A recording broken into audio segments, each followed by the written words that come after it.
नमस्कार साथियों, मैं मनीष पाल आप सभी का आपके अपने चैनल लर्न एंड शेयर में तहे दिल से स्वागत और अभिनंदन करता हूं। मेरे प्यारे बच्चों, मेरे शेर और शेरनियों में काजू कतलियों हो जाओ तैयार। और अब आपको होने वाला है सामाजिक विज्ञान से प्यार। अर्थशास्त्र में धमाका कर दिया है, नहीं करा, कर दिया भैया, पूरी खत्म कर दी। राजनीति विज्ञान में करा या नहीं करा भैया, एक चैप्टर बाकी है सर, भी पूरा धमाका नहीं हुआ तो पूरा धमाका दिवाली आने वाली है जब तक कर देंगे। पर एक बार मैंने सोचा कि मेरे बच्चों को जिस गोले पे ये लोग रहते हैं उस गोले के बारे में परिचित तो करा दूं कि हमारा गोला कैसे दिखता है, ठीक है, और इस गोले में क्या क्या है, तो वो बात तो जानना बहुत जरूरी है। और इस गोले में भी हमें तो जिससे मतलब है, मतलब हमारी पृथ्वी में किससे मतलब है भैया, हमारे देश से मतलब है, हमें हमारे भारत से मतलब है। तो हम तो जो अब शुरू करने जा रहे हैं भूगोल का अध्याय 1, भारत आकार और स्थिति, कक्षा 9वीं, उसका लेक्चर नंबर 1 है। तो भैया इस गोले पे क्या क्या है, भारत कितना बड़ा है, ठीक है, भारत के किधर किधर पानी है, कहां पे पहाड़ है, सब कुछ आप है ना आज के इस लेक्चर में समझ जाओगे। और मतलब ये जो लेक्चर है ना भैया बहुत इंपॉर्टेंट है, बहुत बहुत बहुत हद तक इंपॉर्टेंट है। आगे की पूरी ज्योग्राफी है ना यहीं से क्या होगी, क्रैक होगी, इसी चैप्टर से आपको समझ में आएगी। और देखो अब हम लोग टॉपिक कौन कौन से पढ़ने वाले हैं इस चैप्टर में। हम लोग पढ़ेंगे अक्षांश के बारे में, अक्षांश, देशांतर, कर्क रेखा, भारतीय मानक समय, भारत तथा विश्व और भारत के पड़ोसी देश, ये हम लोगों को पढ़ना है। और सबसे इंटरेस्टिंग बात बताओ आप लोगों को, है ना, किसी को बताना मत, मैं ही बता करके जा रहा हूं, तो बिल्कुल कान लगा करके सुनो। ये जो टॉपिक है ना, ये वाले टॉपिक, ये आप नहीं, ये वो बच्चा भी पढ़ता है जो 30 साल की उम्र में जाकर के कंपटीशन की तैयारी कर रहा है। ये वो बच्चा भी पढ़ता है जो 20 साल की उम्र में जाकर के कॉलेज की तैयारी कर रहा है, ठीक है। ये वो भी पढ़ता है जिसको क्या है, गोले का ज्ञान चाहिए। अब सोचो जो 20 की उम्र में, जो 30 की उम्र में जो लोग पढ़ रहे हैं, आप सौभाग्यशाली हो कि आप 13 साल की उम्र में पढ़ रहे हो, 14 साल की उम्र में पढ़ रहे हो। तो इसलिए आज इनको अच्छे से समझ लो, दिमाग में उतार लो, पी जाओ बिल्कुल इन टॉपिक्स को। अगर इनको समझ लिया ना तो गोले को ऐसे घुमा लोगे, अपनी उंगलियों पे घुमा लोगे, और नहीं समझाना तो जिंदगी भर इस गोले में गोल गोल गोल गोल गोल गोल घूमते रहोगे। ये गोला आपको कभी समझ में नहीं आएगा कि गोले में हो क्या रहा है।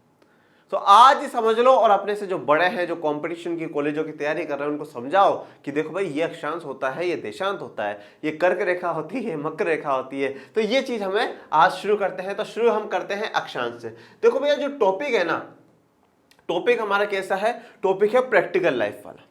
तो हम इसे प्रैक्टिकली समझेंगे, रटना नहीं है, रटाने का काम अपना वैसे भी नहीं है, सामाजिक को अपन रटाना नहीं, समझाना चाहते हैं, इंटरेस्टिंग बनाना चाहते हैं। अक्षांश क्या है, आप इसको समझने की कोशिश करिए। सबसे पहले तो आप एक बात देखिए कि जो हमारा गोला है वो ये हमारा गोला है। गोले का मतलब हमारी जो पृथ्वी है वो हमारा गोला है, वहां पे हम लोग रह रहे हैं, ठीक है। और इस गोले में क्या है, कुछ रेखाएं हैं, कुछ लाइनें हैं, ठीक है, कुछ रेखाएं खींची गई हैं। जो ये रेखाएं खींची गई है ना मेरे प्यारे विद्यार्थियों, सबसे पहली बात तो आपको ध्यान रखनी है, जो जो इंपॉर्टेंट बातें वो मैं यहाँ पे लिखता जा रहा हूं। सबसे पहली बात तो ये जो रेखा है ये कैसी है, काल्पनिक है। कैसी है, काल्पनिक रेखा है। मजा ही खराब कर दिया तो सर आपने, हम इसे पढ़े क्यों फिर काल्पनिक है। तो भैया काल्पनिक भी है तो हमारे लिए तो बहुत इंपॉर्टेंट है। ये जितनी भी रेखा हैं, आप सच में कभी स्पेस में जाकर के पृथ्वी को देखोगे, अंतरिक्ष में जाकर के देखोगे, तो ये रेखाएं आपको वहां पे नजर नहीं आएंगी। ये रेखाएं सिर्फ और सिर्फ काल्पनिक है, जो कि वैज्ञानिकों ने बनाई है। अभी जो वैज्ञानिकों ने बनाई है, क्यों बनाई है, वो आपकी इस वीडियो के एंड तक आपको समझ में आ जाएगा। तो सबसे पहले जो एक ऐसी वाली रेखा जा रही है, अब अक्षांश क्या है, जो ये आड़ी लाइन है। आप याद कैसे करोगे, अक्षांश मतलब आड़ी लाइन, ठीक है, जो ऐसे आड़ी लाइन है वो क्या है, अक्षांश है। तो ये आड़ी है, ऐसे लेटी हुई लाइन है ना, उन्हें हम क्या कहते हैं, अक्षांश कहते हैं। तो ये क्या है, जो 0 डिग्री पर है, सबसे पहले इंपॉर्टेंट है 0 डिग्री पे। ये जो 0 डिग्री वाली है इसे हम कहते हैं भूमध्य रेखा। क्या कहते हैं, भूमध्य रेखा।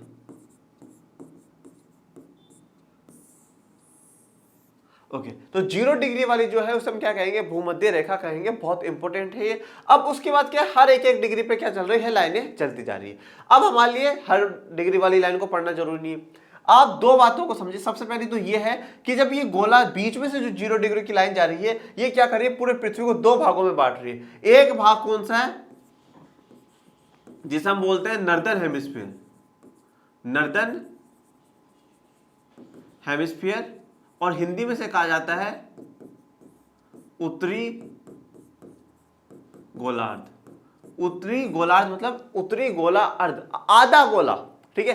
तो उत्तर वाला जो भाग है वो उत्तरी गोलार्ध, और नीचे जो है वो दक्षिणी वाला आ गया, तो सदर्न हेमिस्फीयर आ गया।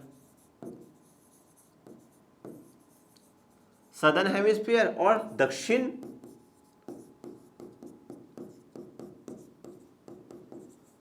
गोलार्ध। ठीक है, तो उत्तरी गोलार्ध और दक्षिणी गोलार्ध। हमारी जो पृथ्वी है वो दो भागों में भूमध्य रेखा से बटी हुई है। एक वो जो ऊपर वाला भाग है वो उत्तरी गोलार्ध है, नीचे वाला भाग है दक्षिणी गोलार्ध है। अब यहाँ पर अगर 1 डिग्री की लाइन है तो यहाँ पर भी होगी, यहाँ पर 2 डिग्री है तो यहाँ पर भी होगी, सभी जगह होगी, सेम टू सेम, दोनों साइड में बराबर का काम चलेगा, किसी के साथ भेदभाव हमें नहीं करना है। तो अब 2-3 रेखाएं क्या है, बहुत इंपॉर्टेंट है। सबसे पहले तो दोनों जो साइड में है वो 23.5 डिग्री की रेखा है। 23.5 डिग्री का मतलब है 23 डिग्री 30 मिनट वाली, 23 डिग्री 30 मिनट वाली क्या है, रेखा है। तो इधर भी है तो इधर भी होगी 23 डिग्री 30 मिनट वाली रेखा, इधर भी। अब जो इधर है इसको क्या बोलते हैं, 23 डिग्री 30 नॉर्थ, उत्तरी वाली, क्योंकि उत्तरी गोलार्ध में है, और इधर वाली को क्या बोलेंगे, एस, ये दक्षिणी गोलार्ध में है, साउथ। अब जो उत्तरी गोलार्ध में उसे क्या कहा जाता है, कर्क रेखा कहा जाता है। क्या कहा जाता है, कर्क रेखा कहा जाता है। और इसको क्या कहा जाएगा, इसको कहा जाएगा मकर रेखा, इसको कहा जाएगा मकर रेखा। यह है कर्क रेखा, यह है मकर रेखा। अब बात बहुत ही ध्यान से सुनिएगा कि भूमध्य रेखा, ऊपर वाली कर्क रेखा, नीचे वाली मकर रेखा। ठीक है, अब सबसे पहली बात तो आप इसको चीज को समझ लीजिएगा कि ये जो रेखा है आपके लिए बहुत इंपॉर्टेंट है। उसके बाद आ जाती है 66.5 डिग्री वाली नॉर्थ, तो यहां पर भी 66.5 डिग्री साउथ।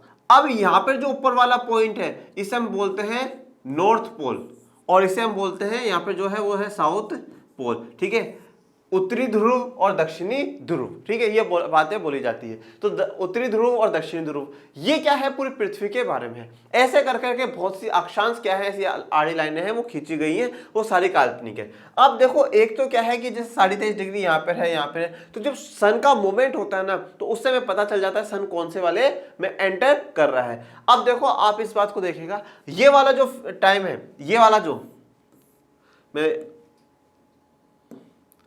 वाला जो आपको फेस दिख रहा है 23.5 डिग्री नॉर्थ से लेकर के 23.5 डिग्री साउथ तक, कर्क रेखा से मकर रेखा तक का जो ये दौर है, ये टाइम है, ये बीच में, ये वाला कौन सा ऐसा टाइम है, यहां पर क्या होगा, सूरज की जो रोशनी है वो क्या होगी, डायरेक्ट पड़ेगी।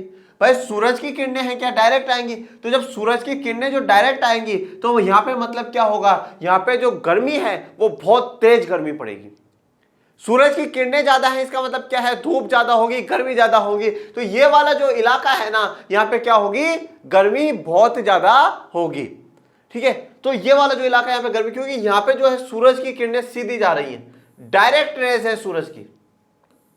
ठीक है, अब धीरे धीरे क्या होगा, सूरज की किरणें टेढ़ी होती जाएंगी, ऐसे टेढ़ी होती जाएंगी, ये टेढ़ी होती जाएंगी और उसको कट करते हुए पृथ्वी से बाहर निकलती जाएंगी, पृथ्वी से क्या है, बाहर निकलती जाएंगी। ये वाला जो एरिया है यहाँ पे क्या होगा, 23.5 डिग्री साउथ से 23.5 डिग्री नॉर्थ तक, कर्क रेखा से मकर रेखा तक क्या होगा, यहाँ पे सीधी सूरज की किरणें आती है और यहाँ पे क्या होता है, बहुत तेज ज्यादा गर्मी पड़ती है। जब ज्यादा गर्मी पड़ती है तो पानी ज्यादा वाष्पीकृत होता है, और ज्यादा वाष्पीकृत होता है तो क्या होता है, बारिश ज्यादा होती है। ये आगे वाले चैप्टर में देखो आपको बहुत काम आने वाला है। ये वाला जो भाग है, अब यहाँ पे जो टेम्परेचर है कैसा रहता है, बिल्कुल मॉडरेट टेम्परेचर रहता है, ना ठंडा ना गर्म, बिल्कुल एवरेज मौसम रहेगा। पर ये वाला जो आ जाइए अब यहाँ पर, ये वाला तो ऐसा समय है जहां पर बिल्कुल ऐसा बर्फबारी होती है, बिल्कुल बिल्कुल बर्फ सा गिरता है। भाई आप रूस के ऊपरी भाग में चले जाए, बिल्कुल बर्फ गिरेगा। उत्तरी ध्रुव और दक्षिणी ध्रुव में क्या हो रहा है, बिल्कुल बर्फ गिरती है, क्योंकि यहाँ पे सूरज की रोशनी बहुत कम पहुंच पा रही है। तो ये क्या है, कर्क रेखा से मकर रेखा वाला जो भाग है वहां पे क्या होता है कि भाई ज्यादा धूप की किरणें पड़ती है, और फिर दूसरे वाले भाग में 66.5 डिग्री नॉर्थ 66.5 डिग्री साउथ वाले भाग में थोड़ा जो टेम्परेचर है वो मॉडरेट होता है, और उसके बाद ऊपर वाले में बिल्कुल बर्फबारी होना शुरू हो जाती है। अब सबसे इंपॉर्टेंट सवाल तो ये आता है कि हमारे भारत की लोकेशन कहां पर है, भारत कहां पर है, हमें ये बात जानना बहुत ज्यादा जरूरी है। तो देखो, ये जो 0 डिग्री की भूमध्य रेखा जा रही है, ऊपर 23.5 डिग्री की कर्क रेखा जा रही है। तो जो 23.5 डिग्री की जो कर्क रेखा है ना, वो भारत को बिल्कुल 2 भागों में बांट रही है।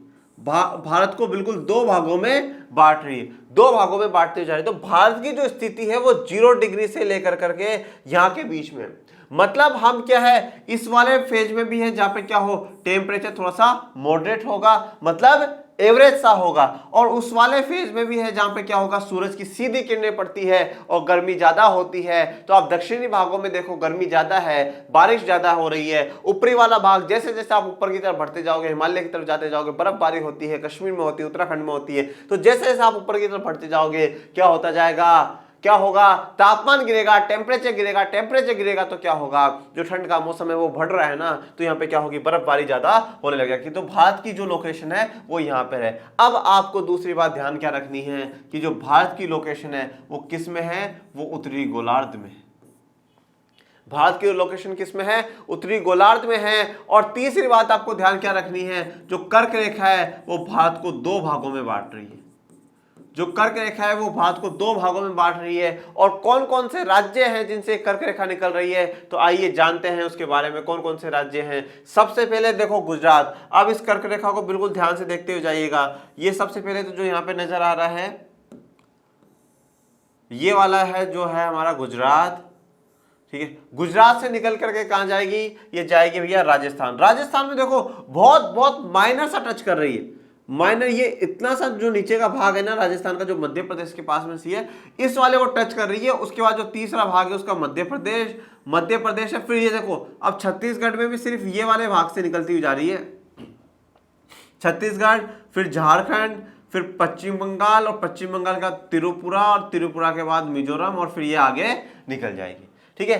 तो त्रिपुरा और मिजोरम तक। तो ये 8 राज्य कौन कौन से हो गए, गुजरात, पहला गुजरात, दूसरा राजस्थान, तीसरा मध्य प्रदेश, चौथा छत्तीसगढ़, पांचवा झारखंड, छठा बंगाल, सातवां त्रिपुरा और आठवां मिजोरम। तो इन 8 राज्यों से क्या है कर्क रेखा होकर के भारत से गुजर रही है, और ये भारत को बिल्कुल दो भागों में, बराबर दो भागों में बांट रही है। यहाँ ऊपरी भाग जो उत्तरी भाग जिसे हम बोल रहे हैं भारत का, और ये दक्षिणी भाग है। तो कर्क रेखा से बिल्कुल दो भागों में बांट देती है। और मैंने क्या बोला, ये सब क्या है, काल्पनिक रेखाएं, ठीक है नहीं, ये सिर्फ हमने बनाई है, जो वैज्ञानिक उन्होंने बनाई है, जिससे कि क्या हो हम सही लोकेशन का पता कर सके। तो बिल्कुल जो कर्क रेखा है वो भारत को दो भागों में बांटती है। तो भैया अब हमने अक्षांश तो समझ लिया, अक्षांश तो हमें क्लियर हो गया। अब देशांतर क्या है और देशांतर से भारत का क्या संबंध है। तो देखो अब जब आपने अक्षांश समझ लिया तो देशांतर भी समझ लो। अब जैसे ये अक्षांश क्या थी, आड़ी लाइनें थी। अब ये जो देशांतर है ये क्या है, खड़ी लाइन है। ये भी क्या है, 0 डिग्री, 0 डिग्री से है। ये भी क्या है, 0 डिग्री से। अब 0 डिग्री की जो ये लाइन है इसे क्या है, प्राइम मेरिडियन कहा जाता है। तो इसे हम जो कहते हैं वो प्राइम मेरिडियन कहते हैं, या आप इसे हिंदी में कह सकते हैं प्रधान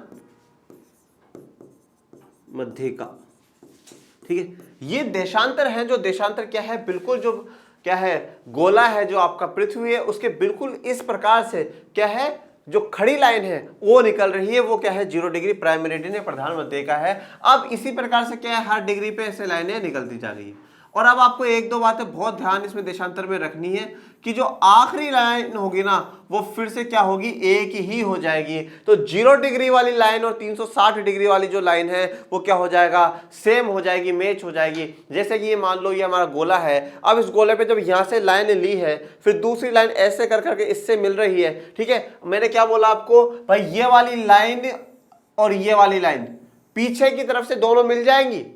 भाई जब मैंने इसको इधर से ये लाइन खींची और इधर से ये वाली लाइन खींची तो दोनों पीछे की साइड जाकर के मिल रही है। तो 0 डिग्री वाली और जो फाइनल 360 डिग्री वाली खींचूंगा तो बेटा वो मिल जाएंगी। इस बात को आपको ध्यान रखना है। तो प्राइम मेरिडियन जो प्रधान मध्यिका वाली लाइन है वो आखिरी में जाकर के आपकी क्या है, मिल जाती है। तो ये जो 360 डिग्री है, अभी जो प्राइम मेरिडियन है ये कहां से जा रहा है, ये लंदन से होकर के जाता है। लंदन में जगह है ग्रीनविच, वहां से होकर के जाता है। इसलिए आपने बहुत सी बार देखा होगा जीएमटी लिखा हुआ होता है कई जगह, ग्रीनविच मीन टाइम।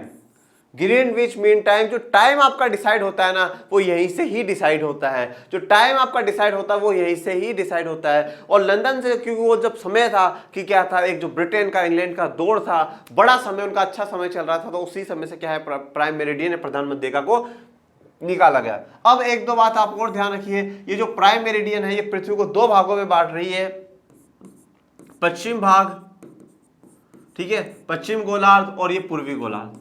अब वापस आ जाओ भारत कौन से वाले में, भैया भारत यहाँ पर है, तो भारत किस में है। अब आपसे टोटल आंसर पूछा जाएगा भारत कहाँ पर है, तो भारत की लोकेशन क्या थी, वहां पे किस में था, उत्तरी गोलार्ध में था, और यहाँ पे किस में है, पूर्वी गोलार्ध में। उत्तर पूर्वी गोलार्ध में क्या है, भारत की स्थिति है। तो ये बात आपको ध्यान में रखनी है कि भारत की स्थिति कहां पर, उत्तरी पूर्वी गोलार्ध में भारत की स्थिति है।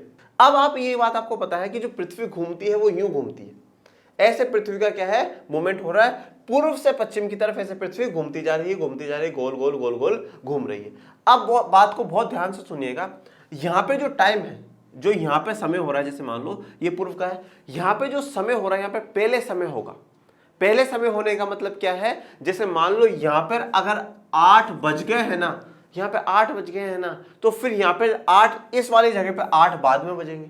वो पहले, क्योंकि वो आगे है ना, सूरज के सामने वो पहले आ गया, तो पहले टाइम हो गया। फिर जैसे जैसे यहाँ पर आएगा, अभी यहाँ पर अंधेरा चल रहा है, फिर यहाँ पर आएगा, यहाँ पर 8 हो जाएगी, ठीक है, फिर और आगे आएगा, यहाँ पर 8 हो जाएगा। जब तक यहाँ पर आएगा हो सकता है यहाँ पे 12 बज जाए दोपहर के, क्योंकि सूरज की तरफ क्या है, वो ज्यादा रिवॉल्व कर रहा है, सूरज की तरफ वो आगे पहले जा रहा है, तो ये सूरज की तरफ क्या है, मूवमेंट इसका पहले हो जाता है। तो देखो घूम कैसे रही है भैया, ये आपकी पृथ्वी है, ठीक है, ये आपका पूर्वी वाला भाग है, और जैसे मान लो यहाँ पर सूरज ज्यादा है, तो जैसे ये वाला जब भाग है, ये पहले सूरज के पास पहले चला गया, सूरज की रोशनी पड़ने का मतलब क्या, दिन हो रहा है आपका, दिन हो रहा है भाई, पहले सुबह सूर्य उदय होता है, तो 5 यहाँ पर बजे, पर अभी तक यहाँ वाले भाग पर क्या है, अंधेरा ही है। अभी बात बहुत ध्यान से सुनिएगा, यहाँ पर भी अंधेरा ही है, क्योंकि हमें सूरज की किरणें अभी तक नहीं आई है। फिर धीरे धीरे ऐसे रोटेट होना होगा, तो फिर यहाँ पर होगा, मतलब जो पूर्वी वाला भाग है, वो पूर्वी वाला भाग पहले ही तो सूर्योदय को पाएगा, और फिर पहले ही सूर्य अस्त भी जो होगा वो पूर्वी वाले भाग में ही हो जाएगा। क्यों, क्योंकि आगे मूव कर रहा है, फ्रंट में जो है वो ये है, तो पहले सूरज की रोशनी को भी पाएगा ये, और पहले सूरज की रोशनी को खोएगा भी ये। तो यहां तक की बात आपको क्लियर हो रही है कि जो पूर्वी वाला भाग है वहां पे क्या होगा, टाइम आगे चलेगा, टाइम पहले चलेगा। और इसीलिए क्या होता है कि हर देश अपना एक टाइम क्या करते हैं, फिक्स करते हैं कि पूरे हमें देश में एक टाइम को चलाना है। तो अब देखो, अब यहां से जो एक टाइम निकल रहा है, यहां पर जो टाइम होगा ना, वो एक टाइम माना जाता है, जो प्राइम मेरिडियन है, प्रधान मध्य का, उसको हम मान करके चल रहे हैं। अब भारत ने कौन सा समय लिया है, भारत ने भी अपना एक समय लिया है। तो जो भारत है, वो भारत के मिर्जापुर उत्तर प्रदेश से एक रेखा निकल रही है, उत्तर प्रदेश से एक देशांतर निकल रहा है, जो है 82 degree 30 minute, 82 degree 30 minute, 82.5 degree वाला जो जगह है, उस जगह पे जो टाइम होगा वो हम पूरे भारत में मानते हैं, ठीक है। वो समय हम क्या है, पूरे भारत में मानते हैं। जो भी 82.5 डिग्री पे जो भी टाइम होगा, उस वाले टाइम पीरियड को हम क्या है, पूरे जगह पर माना जाता है। तो भारत इसको मानता है। अब एक बात आप बहुत ध्यान रखिएगा, आपको ये बात कोई नहीं बताएगा, मैं बता रहा हूं, जो हम ये टाइम पीरियड भी बनाता है, कोई भी दुनिया मतलब कोई भी देश जो बना रहा है, वो 7 डिग्री 30 मिनट के हिसाब से ही बनाता है। भारत का जो टाइम है ना, वो इसका 11वां गुणा है, 11वां मल्टीपल जब आप करोगे ना, तब जाकर के 82 डिग्री 30 मिनट आएगा मेरे बच्चों। कितना आएगा, 82 डिग्री 30 मिनट आएगा। तो जो 11वां गुणा भाग होगा ना, 7.5 डिग्री से जब 11वां गुणा भाग होगा, गुणा होगा, तब जाकर के 82.5 डिग्री आएगा। तो 82.5 डिग्री पे जो टाइम पीरियड जा रहा है, यहां पर जो एग्जैक्ट टाइम होगा ना, वही हम क्या है, मानेंगे, वो पूरे भारत में माना जाएगा। और अब जो भारत है ना, इस किससे, जीएमटी वाली लाइन से, प्राइम मेरिडियन वाली लाइन से, लंदन वाले टाइम से 5.5 घंटे आगे है। कितना आगे है, 5.5 घंटे आगे है। 5 घंटा 30 मिनट क्या है, भारत आगे है, क्योंकि भारत कैसा है, पूर्वी देश है, और जो ब्रिटेन है वो कैसा है, थोड़ा पश्चिमी देश है। तो इसलिए क्या है, वहां पर टाइम बाद में हो रहा है, और भारत पहले उस टाइम को फेस कर लेता है, क्योंकि वो पूर्व में आ रहा है। तो हमारे यहाँ पे जो 5.5, इसे हम क्या बोलते हैं, इसे हम बोला जाता है भारतीय मानक समय। भारतीय मानक समय, इंडियन स्टैंडर्ड टाइम, क्या बोला जाएगा, इंडियन स्टैंडर्ड टाइम। बहुत सी बार आप देखते होंगे जब मैच होता है, वो क्रिकेट मैच या फुटबॉल का मैच फॉरेन में हो रहा होता, तो हमारे न्यूज चैनल क्या दिखाते हैं, लिखते हैं कि 8 PM IST, 8 PM IST। ये IST है क्या भैया, क्या है IST? IST है इंडियन स्टैंडर्ड टाइम, भारतीय मानक समय। मतलब 8 बजे, भारत के 8 बजे के अनुसार है, भारत के 8 बजे के अनुसार है। तो ये जैसे जैसे मूव कर रहा है, मतलब अब इससे क्या है कि देखो, हमने अक्षांश पढ़े, हमें लोकेशन पता चल रही है, एग्जैक्ट लोकेशन में पता चल जाती है, ठीक है। देशांत पढ़े, हमें और लोकेशन का अच्छा आइडिया हो जाता है। अब जैसे मान लो मैं बोल दूं कि भैया इस वाले अक्षांश पे और इस वाले देशांत पे कौन सी जगह है, तो आपको होगा ये वाली जगह भारत है। यहाँ पर क्या है, भारत है यहाँ पर। तो आपको बात में बहुत क्लियर समझ में आ जाएगी, बिल्कुल एग्जैक्ट लोकेशन हमें मिल जाएगी। और एक बात और है कि 1 डिग्री को पार करने में कितने हैं, हमें 4 मिनट लगते हैं। 1 डिग्री को पार करने में मतलब 1 डिग्री से दूसरी डिग्री तक पहुंचने में 4 मिनट लगते हैं। मतलब 15 डिग्री जब हम लोग क्रॉस कर देंगे ना, मतलब 60 मिनट हो जाएगा। और 60 मिनट का मतलब है 1 घंटा हमें हो जाएगा, ठीक है। 1 घंटा हमें हो जाएगा। अब ये 82 डिग्री 30 मिनट भारतीय मानक समय है, और आगे हम इसको और भी आगे समझेंगे, ठीक है। ये बात आपको अक्षांश और देशांत क्लियर हो गए। अब आ जाओ भारतीय मानक समय। तो भारतीय मानक समय जो गुजर रहा है, कहां से गुजर रहा है वो देखिए। ये देखो भारतीय मानक समय, ये देखो 80 डिग्री 84 डिग्री, इसके बीच में बता रखा है 82 डिग्री 30 मिनट वाला टाइम है। और ये क्या है, मानक भारतीय मानक समय है, यहां से ये वाला लाइन। अब देखो कौन कौन से राज्य में, सबसे पहले उत्तर प्रदेश के मिर्जापुर से बिल्कुल बीच में से होकर के गुजर रहा है, फिर मध्य प्रदेश को टच कर रहा है, छत्तीसगढ़ है, उड़ीसा है, और आखिरी में आंध्र प्रदेश। इन 5 राज्यों से होकर करके गया है भारतीय मानक समय गुजर रहा है। इस लाइन पे, इस रेखा पे जो एग्जैक्ट टाइम पीरियड है, सही टाइम पीरियड जो है सूरज की रोशनी के अनुसार जो सही टाइम पीरियड है वो इसी रेखा पर हो रहा, उसी को हम मान रहे हैं। गुजरात वाले भी उसको मान रहे हैं, अरुणाचल प्रदेश वाले भी उसको मान रहे हैं, कश्मीर वाले भी उसको मान रहे हैं, कन्याकुमारी वाले भी इसको मान रहे हैं। हमने इसको चुना है क्यों, क्योंकि ये 11वां मल्टीपल है। हम हर देश 7 डिग्री 30 मिनट के हिसाब से लेकर के चल रहा है, तो हमने इसका 11वां जो मल्टीपल भाग है, 11वां जो गुणा है वो हमने लिया है। और इसलिए जब 82 डिग्री 30 मिनट में जो भी टाइम पीरियड होता है वो हम मानते हैं। अब ये बात आपको एक बात और बहुत इंटरेस्टिंग बताता हूं कि देखो ये जैसे अरुणाचल प्रदेश वाला जो भाग है, अरुणाचल प्रदेश आसाम वाला जो भाग है, यहां पे क्या होता है, यहां पे सूरज उदय क्या है, बहुत पहले हो जाता है। सूर्य उदय जो है वो पहले हो जाता है, क्योंकि ये तो पूर्व में है, बहुत ज्यादा पूर्व में है। तो जब पूर्व में है तो और भी पहले क्या है, सूरज की रोशनी के सामने आ जाएगा। आप गुजरात से लेकर के वहां जाओगे ना, 2 घंटे का अंतर होगा। भैया यहां पर क्या है, जब सुबह के 5 बजेंगे, भैया 5 में सूरज की रोशनी के हिसाब से बात कर रहा हूं, 5 बजेंगे, सर्दियों में मान लो 7 बज रहे, 7 बजे का मतलब क्या है भैया, अच्छा क्या है, थोड़ा बहुत उजाला हो जाएगा, अच्छा थोड़ा बहुत उजाला हो जाएगा, ठीक है। पर यहां पर जो है ना उजाला किस प्रकार का रहेगा, सुबह के 5 बजे जैसा उजाला रहेगा। पर हम टाइम सारी जगह कौन सा मान रहे हैं, जो यहां पर होगा वही सारी जगह मानेंगे। यहां के हिसाब से अगर टोटल 7 बज रही है ना, तो 7 ही मानेंगे भैया, हमें उजाले से मतलब नहीं है। जैसे मैं बोल दूं कि अभी जो रात के हैं, रात के 12 बज रहे हैं, अब 12 बज रहे हैं, तो भैया यहाँ और वहां में थोड़ा अंतर होगा, यहाँ थोड़ा उजाले में उसमें उजाले में अंतर होगा, पर यहाँ पे जो है क्या होगा, हम 12 ही मानेंगे। अब आप इस बात को समझ लीजिएगा, यहां पे सबसे पहले सूर्य उदय होता है, सूरज उगता है भारत में, वो यही सबसे पहले उगता है इसी इलाके में, और अस्त भी होगा तो यही सबसे पहले होगा, और इधर बाद में उगता है और बाद में ही अस्त होता है। तो इधर वाले जो हमारे उत्तरी पूर्वी राज्य हैं उनकी मांग भी है कि हमारे लिए क्या हो, एक अलग से भारतीय मानक समय करा जाए। और बहुत से ऐसे देश हैं जिसने एक से ज्यादा भी मानक समय कर रखे हैं, जैसे कि रशिया दुनिया का सबसे बड़ा देश है, तो उसने क्या है, एक से ज्यादा मानक समय कर रखे हैं। जैसे कि आप रशिया में कभी जाओगे तो एक जो भाग है रशिया का उसमें अंधेरा है, रात है, और एक भाग में दिन है। पर हमने ऐसा नहीं करना, हमने एक ही माना है, जो यहां से जा रहा है उसी टाइम को हम एक्सेप्ट कर चल रहे हैं। अब थोड़ा सा डिटेल में पढ़ लेते हैं। भारत एक विशाल देश है, उत्तरी गोलार्ध में स्थित है। तो उत्तरी गोलार्ध मतलब उत्तर पूर्वी गोलार्ध पूरा लिखना है आप हमेशा। इसका मुख्य भाग 8 डिग्री 4 मिनट उत्तर से। तो भैया देखो मैंने क्या बोला था, भूमध्य रेखा से ऊपर है, भूमध्य रेखा से ऊपर मतलब 8 डिग्री ये जा रही है, ये वाली जो रेखा जा रही है, ये वाली जो रेखा जा रही है 8 डिग्री 4 मिनट वाली रेखा जा रही है। इससे लेकर के हम लोग कहां तक फैले हुए हैं, हम फैले हुए हैं भैया 37 डिग्री 6 मिनट तक हमारा समय फैला हुआ है। तो 8 डिग्री से लेकर के 37 डिग्री तक हम फैले हुए हैं। और अगर इसमें हम अंडमान निकोबार द्वीप समूह का भी एंडिंग पार्ट लेंगे तो 6 डिग्री 45 मिनट तक के हम फैले हुए हैं, ठीक है, 6 डिग्री 45 मिनट तक। अब देखो अगर आपसे पूछा जाता है, पूरे भारत का वो भाग पूछा जाएगा, तो 6 डिग्री 45 मिनट से लेकर के 37 डिग्री 6 तक हम लोग फैले हुए हैं। और सिर्फ भारत के, अगर लक्षद्वीप को नहीं, अंडमान निकोबार द्वीप समूह को नहीं जोड़ता है, तो वो क्या है, मुख्य जो हमारा है वो 8 डिग्री 4 मिनट से लेकर के 37 डिग्री 6 मिनट तक रहेगा। कर्क रेखा 23.5 डिग्री उत्तर में देश को लगभग 2 बराबर भागों में बांटती ये जा रही है कर्क रेखा।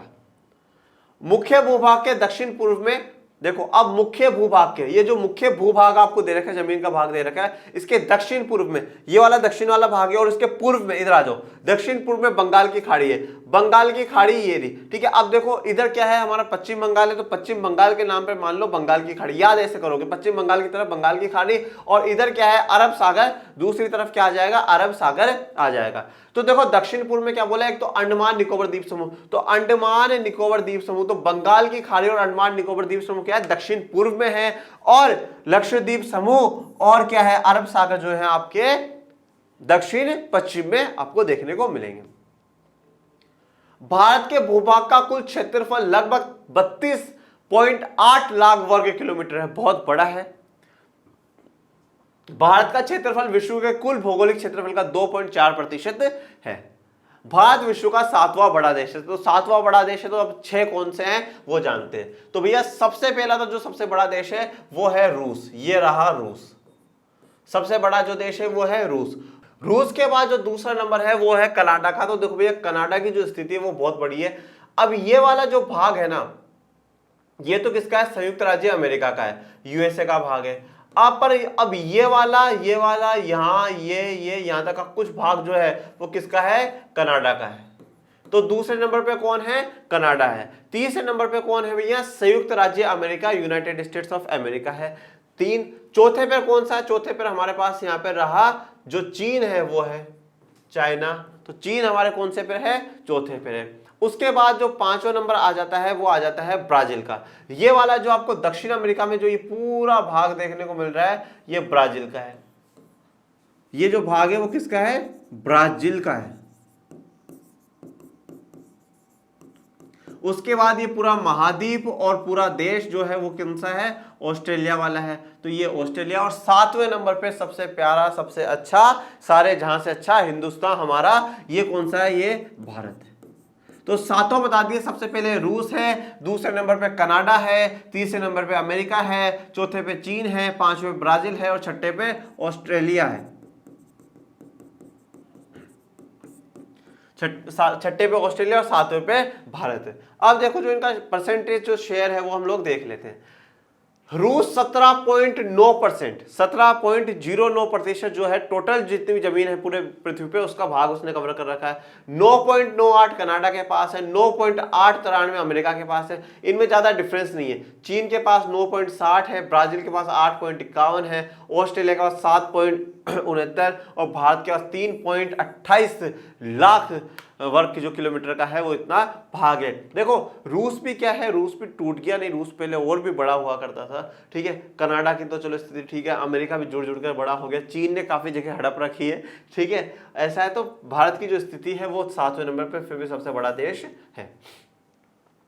भारत की स्थल सीमा रेखा लगभग 15,200 किलोमीटर और समुद्री तट रेखा अंडमान निकोबार द्वीप समूह तथा लक्षद्वीप समूह के साथ 7,516.6 किलोमीटर है। देखो अब भारत को नक्शे को आप समझो, ये जैसे जो है ये भारत का नक्शा है, ठीक है। वैसे भारत का नक्शा लग नहीं रहा है पर फिर भी आपको इसको समझ करके चलना है। यहां से देखो क्या है, तट रेखा शुरू हो जाती है। जो गुजरात वाला भाग है यहां से क्या है, तट रेखा शुरू हो जाती है। ये वाला भाग अगर आप ये वाला भाग देखो और यहाँ पे क्या था हमारे अंडमान निकोबार द्वीप समूह और यहाँ पे लक्षद्वीप, ये पूरी जो तटीय रेखा है जहाँ पे आपका क्या तट है, पानी के जो किनारे आपका देश बसा हुआ है, उसकी जब आप देखोगे तो 7,516 किलोमीटर का एरिया हमारे पास है। और ये जो ऊपर स्थल सीमा से मतलब किसी देश की जमीन से अड़े हुए हैं, जब जमीन से अड़े हुए हैं उसको हमने कितना है 15,200 किलोमीटर का भाग हमारे दूसरे देशों से अड़ा हुआ है। मतलब ये जमीन से अड़ा हुआ है और ये पानी से अड़ा हुआ है, ये वाला भाग। भारत के उत्तर पश्चिम और उत्तर तथा उत्तर पूर्वी सीमा पर नवीनतम वलित पर्वत है। तो देखो यहां से लेकर करके यहां तक का जो पूरा है एक पर्वत है, उस पर्वत का नाम है हिमालय। अब नवीनतम का मतलब ऐसा नहीं कि कल ही उदय हुआ है, इसका कल ही आया है। नवीनतम मतलब नया है पर फिर भी बहुत पुराना है। जितने भी पहाड़ दुनिया में है उनमें से थोड़ा सा नया है। वलित का मतलब होता है फोल्ड पर्वत, ठीक है, फोल्ड माउंटेन्स है। अभी फोल्ड कैसे बनते हैं ये बहुत अलग प्रक्रिया है, ये आप 11वीं 12वीं में पढ़ेंगे। तो नवीनतम जो वलित पर्वत है वो यहाँ पे है। और मैं आपको बता दूं, पहले हिमालय की जगह एक सागर हुआ करता था जिसका नाम था थेटिस सी। हमारी दुनिया हजारों सालों से चलती हुई आ रही है और इसमें बहुत से परिवर्तन हुए हैं, ठीक है। तो थेटिस सी यहाँ पे था, फिर इसकी जगह पे क्या हुआ, हिमालय का उदय हुआ, इसलिए नवीनतम वलित पर्वत है। इसके दक्षिण का भूभाग उत्तर में चौड़ा है और 22 डिग्री उत्तरी अक्षांश से हिंद महासागर की ओर संकरा होता गया है। तो देखो क्या है, ऊपर का जो भाग है वो हमारा चौड़ा है, फिर धीरे धीरे क्या हो रहा है, ये संकरा होता जा रहा है, ऐसे सिकुड़ता जा रहा है, ठीक है। इसके पश्चिम में अरब सागर तथा पूर्व में बंगाल की खाड़ी है। तो इधर तो क्या है, अरब सागर है और इधर बंगाल की खाड़ी। पूरा जो भारत का नक्शा अब आप लोगों के दिमाग में बैठ गया होगा, क्या किधर है और कौन सा अक्षांश और कौन सा देशांत कहां पे है। अक्षांश और देशांतर का विस्तार लगभग 30 डिग्री है, परंतु फिर भी पूर्व पश्चिम का विस्तार उत्तर दक्षिण के विस्तार की अपेक्षा कम प्रतीत होता है। देखो इसने क्या बोला है, जो अक्षांश है ना वो यहां से का जो यहाँ का जो है वो 30 डिग्री का फर्क है। आपके कितने का, 30 डिग्री का फर्क है। कितना था, 8 डिग्री 4 मिनट से लेकर के 37 डिग्री 6 मिनट तक का था। तो लगभग 30 डिग्री का क्या है, फर्क आ जाता है। उसके बावजूद भी, परंतु फिर भी पूर्व पश्चिम का विस्तार, मतलब पूर्व पश्चिम, ठीक है, यहां से यहां का जो विस्तार है वो दक्षिण उत्तर दक्षिण के विस्तार की अपेक्षा कम लगता है। तो उत्तर दक्षिण के जो विस्तार उसकी अपेक्षा कम लग रहा है। गुजरात से अरुणाचल प्रदेश के स्थानीय समय में 2 घंटे का अंतर है। अब आप गुजरात से अरुणाचल प्रदेश जब जाओगे ना तो आपको 2 घंटे का अंतर है। 2 घंटे का अंतर का मतलब क्या है, जैसे मान लो कि यहाँ पर 5 बजे है हमारे देश के, 5 सारी जगह 5 एक साथ बजे, पर यहाँ पर 5 बजे थोड़ा सा उजाला है और वहां 5 बजे क्या देखोगे, बिल्कुल अंधेरा हो जाएगा, बिल्कुल 7 बजे वाला टाइम क्या है हो जाएगा। तो इस प्रकार से क्या है, 2 घंटे का अंतर आता है। अतः 82 डिग्री 30 मिनट पूर्व देशांतर रेखा को भारत की मानक याम्योत्तर माना गया है। मानक याम्योत्तर भारतीय मानक समय भी कह सकते हैं, जो कि उत्तर प्रदेश में मिर्जापुर से गुजरती है। कहां से गुजरती है ये बात मैं आपको बता चुका हूं। अक्षांश का प्रभाव दक्षिण से उत्तरी की ओर दिन और रात की अवधि पर पड़ता है। तो अक्षांश का जो प्रभाव है वो कहां पे पड़ रहा है, दिन और रात पे पड़ रहा है, ये बात आपको क्लियर। और इसी के साथ भैया आज का लेक्चर हमारा कंप्लीट होता है, ठीक है। आज का ये वीडियो आपको कोई भी प्रॉब्लम या कमेंट बॉक्स में पूछेगा और धनाधन इसको बिल्कुल सब तक पहुंचा दो। और जो नेक्स्ट है उसका फाइनल होगा और फाइनल वीडियो होगा, उसमें और भी आपको पूरा जो कॉन्सेप्ट है और जो चीज़ें समझानी है जो इंपॉर्टेंट है और पूरा रिवीजन के तरीके को मैं आपको बता दूंगा। ये हमारा चैप्टर कंप्लीट हो जाएगा। तो आप ज़्यादा से ज़्यादा अपने चैनल को लाइक करें, शेयर करें, सब्सक्राइब करें। Thank you so much. जय हिंद, जय भारत।